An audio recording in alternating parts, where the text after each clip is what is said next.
අපි පොඩ්ඩක් වැටුණ බයික් එකෙන් එක වෙනම කතාවක් ඒක ඕනේ නැහැ. Hi guys. අද අපි දෙන්න යන්නේ මාලිබොඩ. මාලිබොඩ තියෙන්නේ ඔයගොල්ලන් දන්නේ නැතුව ඇති ගොඩක් අය. මේක තියෙන්නේ දැරණියගල පාරේ. අද අපි දෙන්න යන්නේ බයික් එකේ.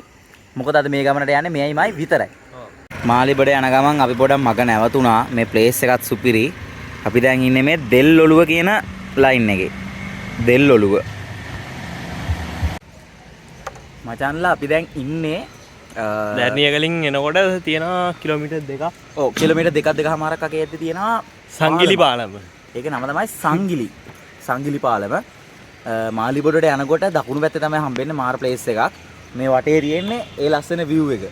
මම හිතන්නේ අර හරියෙන් තියෙනවා ඔයගොල්ලෝ පේනවද දන්නේ නැහැ. මම හිතන්නේ ටර්බයින් එකක් තියෙනවා මම හිතන්නේ එතන මේ ජල විදුලිය මේව කරන්න. සුපිරි. අල්ලා මේකේ තියෙන විශේෂත්වය තමයි මේකලු ලංකාවේ වැඩිම උසකින් තියෙන යකඩ පාලම. යකඩ වැල් පාලම. අපිට එහෙම තමයි අපි හොයලා බලපු විදිහට උත්තර හම්බුනේ. ඇත්තට මේක හරිද නැද්ද කියන අපි තාම දන්නේ නැහැ.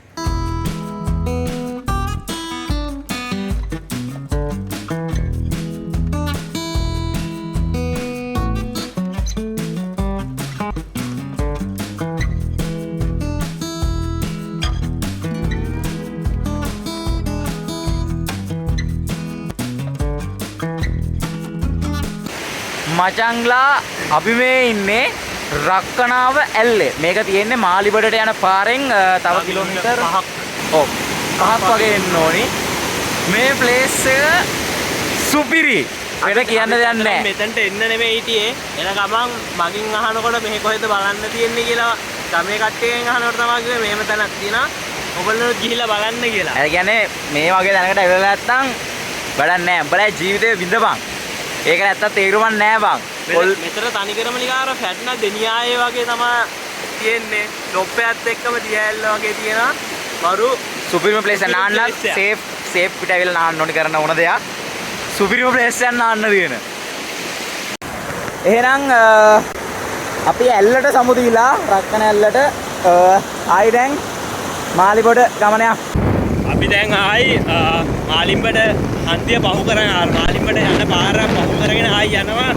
මොකද රක්කනාවේ ගියපු හින්දා අපිට පොඩ්ඩක් තෙල් ප්‍රශ්නයක් තියෙනවා. අපි ආයි කිලෝමීටර් 7ක් යනවා දැරණියගලට ගිහිල්ලා තෙල් ගහ ගන්න. මොකටද අර පැත්තට යනකොට මාලිම්බඩට යනකොට ෂෙඩ් නෑ කඩවල වල විතරයි තියෙන්නේ. ඒකත් ෂුවර් නෑනේ.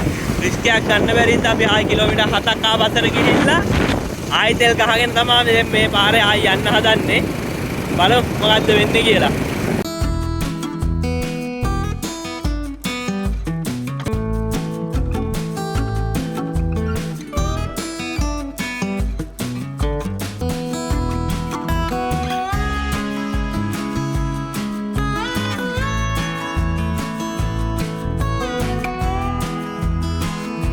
යාළුවනේ අපි දැන් ඉන්නේ මේ ගමනේ අපිට සෙට් වෙච්ච සුපිරිම පට්ටම ලස්සන තැනක. දැන් අපි මේ මාලිබොඩ හන්දියෙන් උඩහ මාලිබොඩට යන ගමන් මේ පිටිපස්සෙන් තියෙන්නේ සප්ත කන්‍යා කඳු වැටිය. අර මෙහෙ තව තියෙනවා ඇලි 7 අපිට ඇත්තටම අද නම් යන්න වෙලාව මදි. ඒ කියන්නේ මෙහෙ ඒ තරමට ආවොතින් ප්ලේසස් තියෙනවා. කැම්පින් වලට එහෙම මරුම ප්ලේස් ටිකක් තියෙනවා. ඒ ඇලි 7 තමයි මෙහෙ ඈතින් පේන්නේ. එතම කිව්වොත්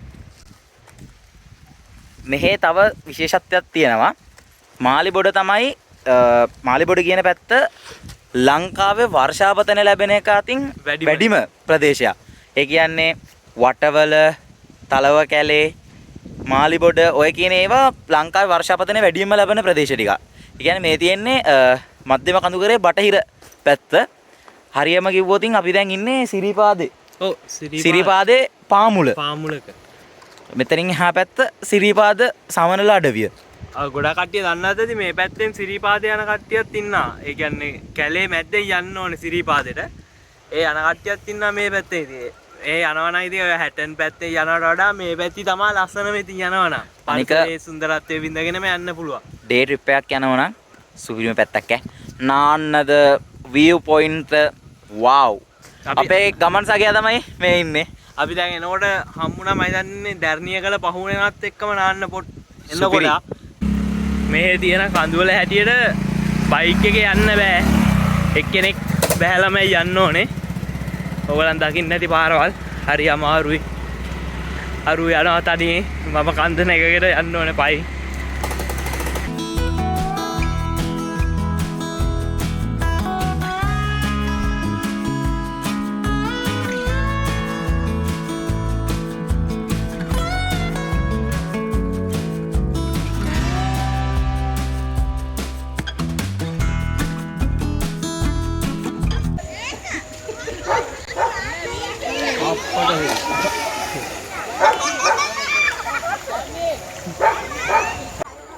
අපි දෙන්න එහෙනම් නාන්න තමයි හදන්න දැන්න.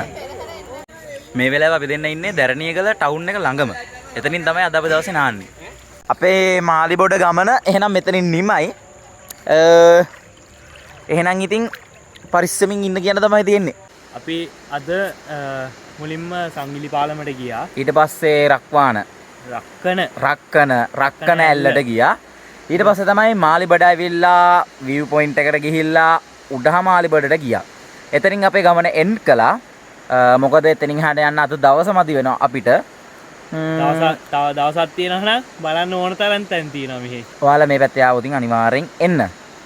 ඔයාලා තාම අපේ YouTube channel එක subscribe කරලා නැත්නම් පල්ලෙහා තියෙන subscribe button එකට පොඩි touch එකක් දාගෙන යන්න. අපේ Facebook එකයි TikTok එකයි like කරන්න. ඒ වගේම කියන්න ඕනි අපිත් එක්ක දිගටම ඉන්න. අපි 4x4 vlog. අපි පොඩ්ඩක් වැටුණ බයික් එකෙන් එක වෙනම කතාවක් ඒක ඕනේ නෑ. වැටුණා කියන්නේ පොඩ්ඩක් වැලි ගොඩක් අස්සේ වැල්ල පොඩ්ඩක් ආසල හැරුණයි. ඔයාලා තාම අපේ YouTube channel එක subscribe කරලා නැත්නම් දැම්ම යට තියෙන subscribe button එක ඔබලා